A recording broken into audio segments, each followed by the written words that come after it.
Alright, guys, I'm back with another chapter, almost said episode, but another chapter of Deuteronomy. We're in chapter 14 of Deuteronomy, where the header reads, Ceremonially clean and unclean animals, and we'll get right into it. Since you are the people of the Lord your God, never cut yourselves or shave the hair above your foreheads in mourning for the dead. You have been set apart as holy to the Lord your God, and he has chosen you from all the nations of the earth to be his own special treasure. You must not eat any detestable animals that are ceremonially unclean. These are the animals you may eat: the ox, the sheep, the goat, the deer, the gazelle, the roe deer, the wild goat, the addax, the antelope, and the mountain sheep. You may eat any animal that has completely split hooves and chews the cud. But if the animal doesn't have both, it may not be eaten. So you may not eat the camel, the hare, or the hyrax. They chew the cud, but do not have split hooves, so they are ceremonially unclean for you. And you may not eat the pig.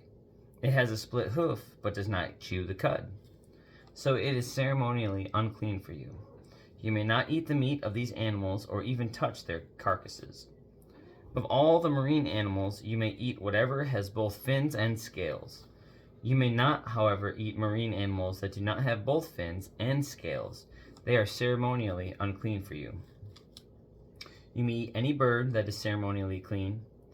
These are the birds you may not eat: the griffin vulture, the bearded vulture, the black vulture, the kite, the falcon, buzzards of all kinds, ravens of all kinds, the eagle owl, the short-eared owl, the seagull, hawks of all kinds, the little owl, the great owl, the barn owl, the desert owl, the Egyptian vulture, the cormorant, the stork, herons of all kinds, the hoopoe, and the bat. All winged insects that walk along the ground are ceremonially unclean for you and may not be eaten. But you may eat any winged bird or insect that is ceremonially clean. You must not eat anything that has died a natural death. You may give it to a foreigner living in your town, or you may sell it to a stranger. But do not eat it yourselves, for you are set apart as holy to the Lord your God. You must not cook a young goat in its mother's milk. You must set aside a tithe of your crops, 1/10 of all the crops you harvest each year. Bring this tithe to the designated place of worship, the place the Lord your God chooses for his name to be honored, and eat it there in his presence. This applies to your tithes of grain, new wine, olive oil, and the firstborn males of your flocks and herds. Doing this will teach you always to fear the Lord your God. Now, when the Lord your God blesses you with a good harvest, the place of worship he chooses for his name to be honored might be too far for you to bring the tithe. If so, you may sell the tithe portion of your crops and herds, put the money in a pouch, and go to the place the Lord your God has chosen. When you arrive, you may use the money to buy any kind of food you want: cattle, sheep, goats, wine, or other alcoholic drink. Then feast there in the presence of the Lord your God and celebrate with your household. And do not neglect the Levites in your town, for they will receive no allotment of land among you. At the end of every third year, bring the entire tithe of that year's harvest and store it in the nearest town.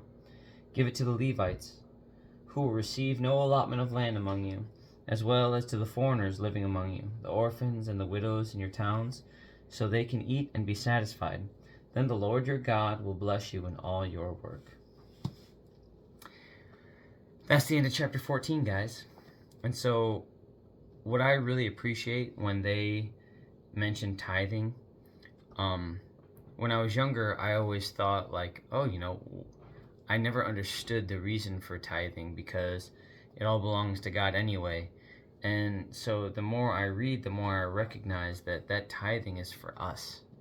That tithing is so we don't get so tied to absolutely everything we do, all the fleshly things that we do here on this earth, the adhering to bills and needing to buy things and pay things in commerce and all that. It's so easy to make money our God because we need it. We need it to do exchanges for food and for houses and for all the things that we need for the people that we love.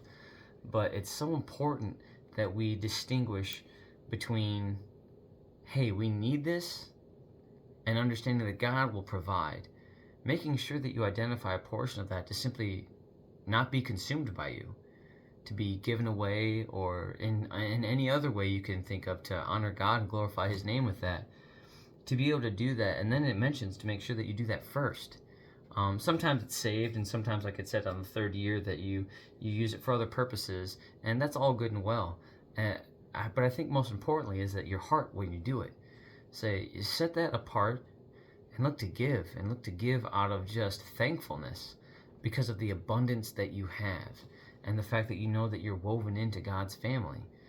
And when I see that, it's a reminder that I constantly need to have, because I am a provider for a family, and I'm the head of a household, and all the other leadership positions that I truly enjoy because God has blessed me with those titles, that I do the best to not hoard resources for myself out of convenience, that I make sure that I set up specific things to bless people. And that is the blessing of leadership, to be able to do that in a fair and just way, in the way that God calls you to do that. That's why people are in leadership positions. You can either be an example or have an example made out of you. I much rather align with being an example. Not only that, I know that I'm getting the rules and the laws and the guidance that I need in order to be the example, the ultimate example, God's example.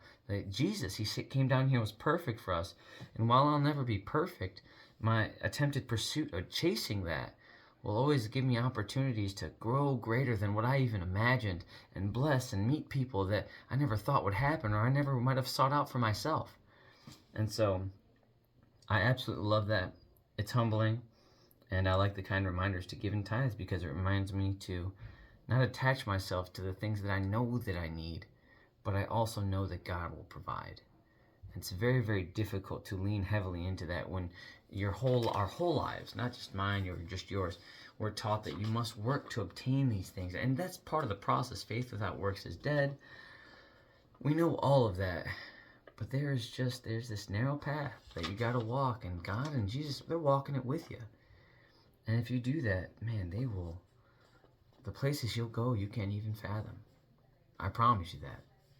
There's just a willingness to walk it.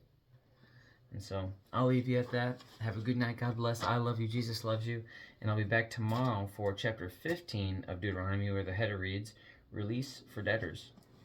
Have a good night and God bless, guys. I'll see you tomorrow.